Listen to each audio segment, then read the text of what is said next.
When my sister told a room full of people that Mom and Dad only had me by mistake, I felt something inside me break that could never be fixed again. Stay with me till the end, because what happened that night changed my life in ways I could never imagine. And maybe, just maybe, you'll understand why I had to disappear. It was supposed to be one of the happiest nights of my life, my high school graduation party. The living room was filled with laughter, the smell of barbecue, and the sound of my aunt's old R&B playlist. Everyone was celebrating. Mom wore her favorite floral dress, Dad was grilling outside, and my sister Tiana, as always, was the center of attention. I had just given a short thank you speech, talking about how much I appreciated my family's support. People clapped, cameras flashed, and for a moment, I actually felt proud. Then Tiana stood up with that perfect smile she always used when she wanted to look innocent.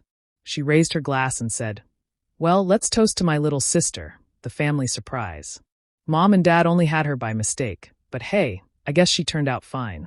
The laughter that followed wasn't loud, but it was enough. I saw my classmates giggle, my cousins exchange looks, and then I turned to Mom. She didn't say a word. Not even a "Tiana, that's not funny." She just lowered her eyes as if agreeing with it. Dad froze, lips pressed together. That silence was louder than any insult could ever be. Something in me shattered right then. I forced a small smile, excused myself, and went to the bathroom. I stared at myself in the mirror, my makeup smudged from tears I didn't remember crying. I kept hearing her words, by mistake, over and over like a song I couldn't turn off. I stayed locked in there for what felt like forever. No one knocked. No one asked if I was okay. When I finally came out, people had moved on to cake and dancing, as if nothing had happened. Tiana was laughing with her friends. My mother was taking pictures. And me? I stood there, invisible in a room full of family. That night, I couldn't sleep. I lay in bed thinking about every memory. Every time I felt like I didn't belong. The smaller birthday gifts, the way Tiana always got the first hug, how Mom's tone softened for her but turned cold with me. It all made sense now. I wasn't loved the same because I wasn't supposed to exist. At 17, I realized I was nothing more than an accident that grew up in the wrong home. And that's when I decided, if they thought my life was a mistake, I'd erase myself from theirs completely. I ran from the party before anyone noticed. My heels sank into the wet grass, and my tears blurred the lights behind me. I didn't care where I was going. I just needed to be away from the laughter, away from Tiana's smug face, away from the people who had just learned that I was never supposed to exist. The night air was heavy and cold, and by the time I reached the end of the street, my chest hurt from holding in sobs. When I finally came back home, the house was quiet. Everyone had gone to bed as if nothing had happened. My parents' bedroom door was half open, light spilling into the hallway. I stood there for a moment, listening to their voices. "She'll get over it," Dad said, his tone flat, like he was talking about a stranger. "She's sensitive," Mom whispered. "Maybe we should talk to her." He sighed. "She'll be fine. It's not like Tiana was wrong. We didn't plan for her." Those words hit harder than the insult itself. I pushed the door open, trembling. "You didn't plan for me?" My voice cracked, but neither of them looked surprised. Dad turned toward me, expression calm, almost bored. "Ariel, it's late. We're just saying you were unexpected. Things were difficult back then. You were a surprise, that's all. A surprise. A mistake. An accident." Whatever word he wanted to use, it all meant the same thing. I looked at Mom, hoping she'd say something, anything to soften it. She didn't. She just looked down, twisting her wedding ring, silent again. My heart felt like it was folding in on itself. "So that's why you never loved me like you loved Tiana," I whispered. Dad frowned. "Don't be dramatic. We treated you both the same." I laughed through my tears. "No, you didn't. You just never thought I noticed." I turned and walked to my room before they could answer. Every wall in that house suddenly felt like it was closing in. I stared at the family photos on my dresser. Tiana smiling in the middle, Mom's arm around her, me always on the edge of the frame. How had I missed it all these years? I grabbed my backpack from under the bed and started packing. A few clothes, the little money I had from my part-time job, my ID, and a photo of me and Grandma before she passed. She was the only one who ever made me feel seen. As I zipped the bag, I felt a strange calm settle over me. It wasn't anger anymore, it was emptiness. I looked around one last time at the room I had grown up in, the place that had never really been mine. Then I slipped out the front door. No one came after me. No one called my name. The street was silent except for the sound of crickets. And as I walked away, I told myself one thing. If I was a mistake, I'd make sure they never had to live with it again. The bus ride out of Georgia felt endless. I sat by the window, staring at the dark fields rolling by, clutching the small backpack that held everything I owned. $200 in cash, a few clothes, and a heart that already felt too heavy for my chest. I didn't cry anymore. There were no tears left. I just kept thinking I'm gone. I'm really gone. When the bus stopped in Chicago the next morning, the cold hit me like a slap. The city was loud, fast, and uncaring, exactly what I needed. No one knew me here. No one cared who I was or where I came from. I walked for hours with no destination until I found a shelter that took in runaways. It wasn't warm, and the food was barely edible, but it was a roof over my head. For the first few weeks, I lived day to day. I washed dishes at a small diner on the south side, earning just enough to buy coffee and a sandwich. My hands were always raw from soap and hot water, and my feet ached from standing all day. But I didn't complain. Pain felt better than pity. That's where I met Ms. Lorna. She was an older waitress, gray braids, sharp tongue, kind eyes. She caught me one night sneaking leftover fries into my bag and said, "Baby, you don't have to steal from hungry people. Come by after closing. I'll make you a plate." She became my first friend in that city. She didn't ask too many questions, but she noticed things, how I flinched when people mentioned family, how I avoided eye contact when someone called me sweetheart. One night, as we wiped down tables, she said, "You can't keep walking around like a ghost, child. You gotta build something for yourself, or you'll disappear for good." Those words stuck. With her help, I found a tiny room to rent above a grocery store. She taught me how to budget, how to open a bank account, how to survive in a world that didn't care about your pain. For the first time, I started to believe I could make it. I changed my last name to Danvers, something clean, something that didn't carry the weight of my past. Ariel Banks was gone. Ariel Danvers was nobody's mistake. I worked harder than I ever had in my life. When the diner owner offered me extra shifts, I took them. When a customer mentioned community college, I applied the next week. I studied at night, worked by day, slept barely 4 hours. Every step I took, every dollar I earned, every little victory felt like a brick in the wall between me and my old life. I promised myself that one day, I'd walk into that house they never wanted me in, and they'd see what their mistake had become. Until then, I'd keep building. Colder, sharper, stronger. Untouchable. The years that followed were a blur of exhaustion and quiet determination. I worked double shifts at the diner, took classes at community college, and slept whenever my body forced me to. Some nights I'd collapse on my thin mattress, too tired to even change clothes, but I never complained. Every class I passed, every paycheck I saved, was one more step away from the life I'd left behind. When I finally graduated from community college, I used my savings and a small scholarship to enroll in nursing school. It wasn't easy.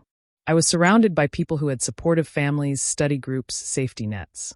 I had none of that. All I had was the voice in my head reminding me why I was doing this. "You were a mistake." That phrase became my fuel. Every time I felt like quitting, I'd hear Tiana's laughter, my father's calm dismissal, my mother's silence, and I'd keep going. Nursing school tested me in every way. I worked night shifts at a grocery store, studied between customers, and practiced injections on oranges because I couldn't afford medical kits. There were nights I'd cry in the bathroom from pure exhaustion, but I'd wipe my face and keep studying. Failure wasn't an option. I had to become someone they could never ignore again. After graduation, I landed a job as a trauma nurse at one of Chicago's busiest hospitals. The first time I put on my scrubs with my name tag, A. Danvers, RN, I felt something shift inside me. Not pride, exactly. More like proof. Proof that I could survive anything. At work, I became known for my calm under pressure. I didn't talk much, but when chaos erupted in the ER, I was the one people trusted to stay focused. Patients remembered my steady hands and quiet voice. Colleagues respected my precision. They didn't know that every time I looked into a dying patient's eyes, I thought of the girl who once begged for her mother to see her, and found only silence. Outside of work, my life was simple. I rented a small apartment near the lake, kept to myself, read medical journals, and sometimes took long walks at night. Chicago's noise didn't bother me anymore. It was a reminder that I was alive, free, and invisible to the people who had once defined me. Still, in the quiet moments between emergencies, I'd imagine it. The day I'd walk back into that Georgia house. I'd picture Tiana's face, shocked to see the sister she'd humiliated now standing tall, educated, and unshakable. I'd imagine my parents' regret. Not because I wanted to hurt them, but because I wanted them to know they'd thrown away something good. I wasn't the scared girl who ran away anymore. I was Nurse Ariel Danvers, strong, capable, and respected. But no matter how far I'd come, her voice still whispered in the back of my mind. You were a mistake. And every time I heard it, I just worked harder. It was almost midnight when I got home from another long shift. The hospital had been chaos, 3 car accidents, a shooting, and a child with severe burns. My scrubs smelled like antiseptic and exhaustion. All I wanted was a shower and a few hours of sleep before doing it all over again. But when I opened my mailbox, I noticed a thick white envelope among the bills and hospital memos. It was forwarded from an old address I hadn't used in years. The handwriting on the front stopped me cold. It was careful and looping, the kind of handwriting that belonged to someone raised in the South. I hadn't seen it in more than a decade, but it still looked familiar. My hands trembled as I tore it open. Inside was a gold-trimmed wedding invitation. My breath caught when I read the names, Tiana Banks and Andrew Coleman. For a moment, the room tilted. My sister. Getting married. The same sister who once told the world that I was never supposed to exist. The same sister whose words drove me out of that house and into a life built from scratch. I let out a quiet laugh, half disbelief, half bitterness. Then I saw the small note tucked behind the invitation. It wasn't in Tiana's handwriting. It was signed by my cousin, Malia. Your mom wanted you to know. She's not well. Stage 4. I sank onto the couch, staring at those words until they blurred. My mom. The woman who had looked away when I needed her most. I tried to picture her sick, fragile, dying, but all I could see was her face that night, full of silence. My chest tightened, not with hatred this time, but confusion. 12 years had passed since I left Georgia. I had built an entire life without them, one that was steady and safe. I had no plans to ever look back. Yet here it was, my past, finding me again in a white envelope. For days, I couldn't think straight. During shifts, my mind wandered. I'd imagine my mother's voice, or Tiana in a white dress, smiling for the cameras. Sometimes I'd catch myself wondering if they ever thought about me. Did they sit around the dinner table and pretend I never existed? Or did my absence haunt them like a ghost? I told myself I didn't care. I repeated it every night like a prayer. But deep down, something inside me stirred, a pull I couldn't ignore. Was it guilt? Or the need to see their faces when they realized the mistake they'd abandoned had become everything they weren't? One night, as I stared at the invitation on my coffee table, I whispered, maybe I should go. The thought scared me as much as it thrilled me. Closure or revenge? I didn't know which one I was looking for. But for the first time in years, I felt the past calling my name. And I wasn't sure I wanted to ignore it anymore. When I finally stepped off the bus in Georgia, the air smelled like wet soil and honeysuckle. It was strange how familiar it still felt after 12 years. Even though I had tried so hard to erase it from my memory. The streets looked smaller, the houses older. Even the trees seemed tired. I stood there for a while, suitcase in hand, wondering if I'd made a mistake coming back. But it was too late. I had come this far, and part of me needed to see their faces. I rented a small car and drove through my old neighborhood. The Banks house sat at the end of the cul-de-sac, just like I remembered, white paint peeling, the porch swing missing a chain. The mailbox still had my father's name on it. For a second, I almost turned around. Then I reminded myself why I was here. I wasn't that scared girl anymore. I was Ariel Danvers now, calm, successful, and untouchable. The rehearsal dinner was being held at a fancy restaurant downtown. My cousin Malia had slipped the details into her note, probably guessing I'd come. When I walked through the doors, conversations stopped mid-sentence. The clinking of glasses froze. It was as if time itself had paused.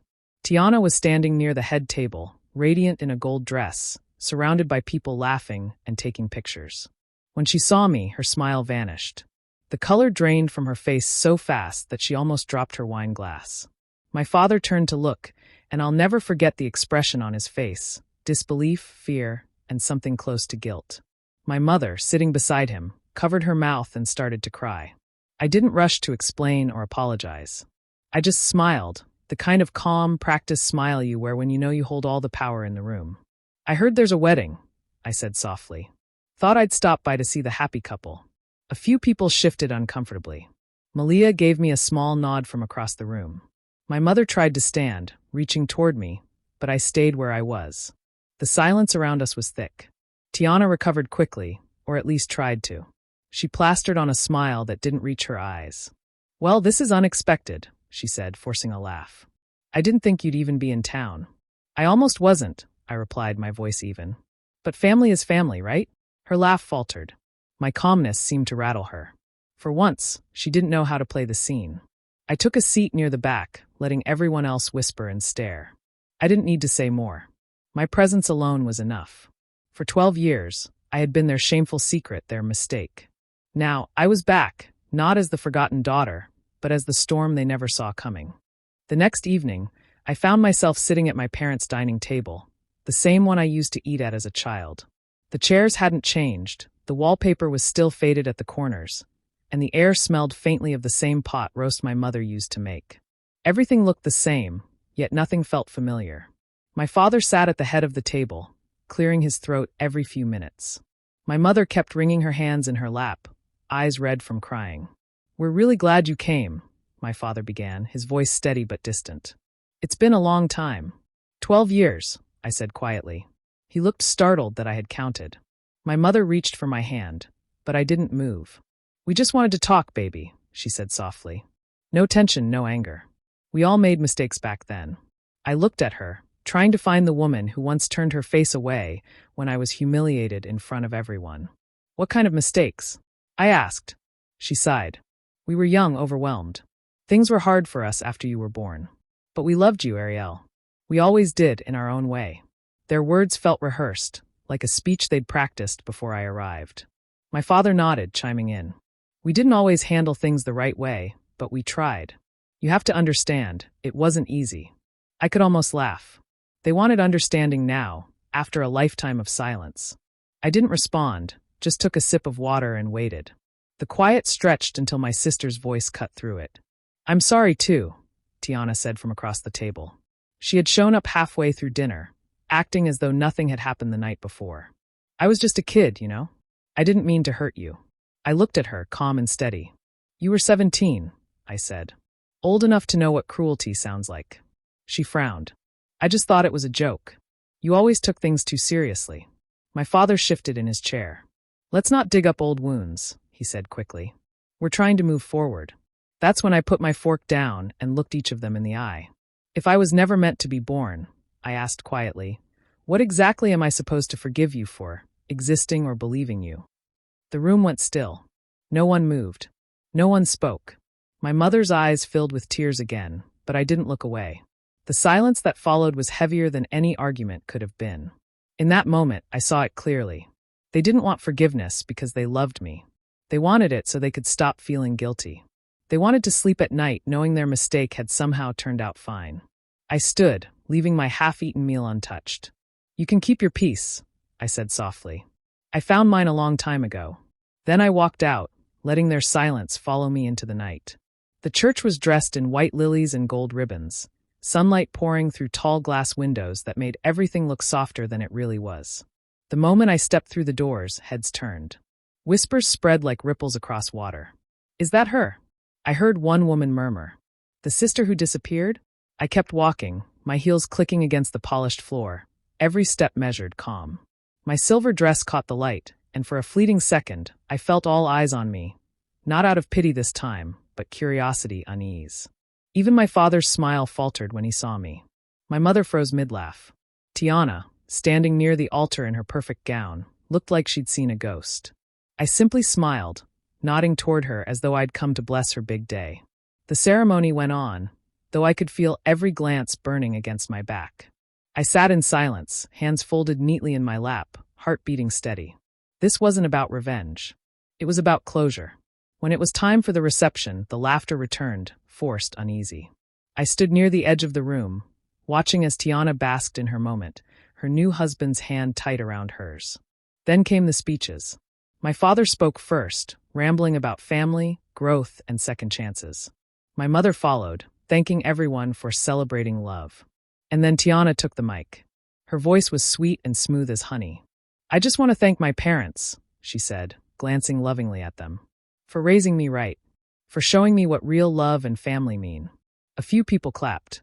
Some glanced my way, their smiles flickering. I felt something stir inside me. Not anger, not pain, just resolve. I rose slowly, feeling the room still as I did. If I may, I said softly. The host looked uncertain but handed me the microphone. My heart was steady. My voice calm. I just wanted to say a few words. I began, eyes sweeping over familiar faces, some kind, some cruel, all watching. I wasn't planning to speak today, but hearing all these beautiful words about family reminded me how powerful silence can be. A few nervous laughs rippled through the crowd. I continued. I want to thank my family, I said. Not for what they gave me, but for what they took away. For teaching me what love isn't. For reminding me that sometimes the people who break you the most are the ones who claim to build you. No one moved. Even the band in the corner had stopped tuning their instruments. I lifted my glass, smiling faintly. Some mistakes, I said, become miracles once they walk away. The room went silent. Completely. Tiana's smile trembled, her hands tightening around her bouquet. My mother covered her mouth. My father looked down at his drink. I placed the microphone back gently, set down my glass, and turned toward the exit. The whispers followed me again, but softer now, unsure. I didn't look back. I didn't need to. The silence behind me was enough. The hospital room smelled faintly of disinfectant and wilted flowers. Machines hummed quietly, keeping rhythm with the shallow rise and fall of my mother's chest. She looked smaller than I remembered, fragile, almost translucent beneath the thin white blanket. For a long time, I just stood there, unsure if I should even walk closer. Her eyes fluttered open, hazy and uncertain, then widened as they focused on me. Ariel. Her voice was cracked and weak, but my name sounded like a prayer on her lips. You came. I nodded, setting my purse down on the chair. I did. Tears welled up immediately in her eyes. She reached for my hand, trembling. I didn't think you would. I hesitated before taking it, her skin papery and cool. For a while, neither of us spoke. The silence was thick, full of all the years we'd lost, birthdays, holidays, calls that never came. Finally, she whispered. I was so young. I didn't know what to do when I found out I was pregnant again. Your father said we weren't ready. I believed him. Her words came slowly, between ragged breaths. But I loved you, Ariel. I always did. I just didn't know how to show it. I wanted to say something, anything, but the lump in my throat refused to move. I stared at our joined hands, remembering every night I'd cried myself to sleep as a teenager, wondering why her love always felt like an afterthought. Now, sitting beside her hospital bed, I realized the truth. She hadn't known how to love herself either. I used to dream about this moment, I said quietly. I thought I'd want to hear you say sorry, but now, I think I just wanted to see you. Her lips trembled. I am sorry, baby. For everything. The word baby nearly broke me. It had been 12 years since she'd called me that. I blinked hard, fighting the sting in my eyes. I know, I said finally. You did what you could. She smiled faintly, relief washing over her face. You turned out so beautiful. So strong. I didn't tell her about the years of hunger, the loneliness, the nights I almost gave up. None of that mattered anymore. I sat there, holding her hand as the hours slipped by. The nurse came in a few times, checking monitors, offering me tea. I stayed until the sun began to creep through the blinds, painting the room gold. When I left that morning, I leaned down and kissed her forehead. She was asleep, breathing shallowly, a small smile resting on her lips. A week later, she was gone. At the funeral, I stood in silence, watching the casket lower into the ground. I felt grief, yes, but not the hollow ache that used to consume me. For the first time, I wasn't the forgotten daughter or the unwanted mistake. I was simply Ariel, whole, steady, and free. The air in Chicago felt different when I came back, calmer, somehow lighter. The city that once swallowed me now felt like home. My apartment lease was ending, and for the first time in my life, I had the money to choose where I wanted to live. No more small rented rooms, no more sleeping in borrowed spaces. I found a little brick house on the south side, nothing fancy, but full of sunlight, with a tiny backyard that felt like mine the second I saw it. On my first morning there, I stood in the yard with a mug of coffee and a small magnolia sapling beside me. I remembered my mother's old garden in Georgia, how she used to stand by her magnolia tree every spring, touching its blossoms like they were something sacred. I'd always thought she loved the flowers more than me. But as I dug the hole and set the young tree into the ground, I understood something I never had before. Love doesn't always look the way we expect it to.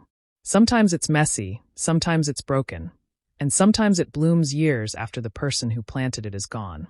I named the tree Grace. The days passed quietly. I filled the house with little things that made me happy: secondhand furniture, framed photos of the friends who had become my family, a soft rug that felt like walking on clouds. The silence didn't scare me anymore. I found peace in it. After all those years of running, I finally felt still. One evening, I sat at my kitchen table with a stack of papers, the legal forms to change my name. I stared at the blank line, waiting for my signature. Ariel Danvers had carried me through survival. She was the woman who learned to fight, to stand tall, to build herself from nothing. But Ariel Banks, the name I'd once wanted to bury, was still a part of me too. The hurt, the memories, the lessons. So I decided to merge them, not to erase my past, but to own it. Ariel Banks Danvers.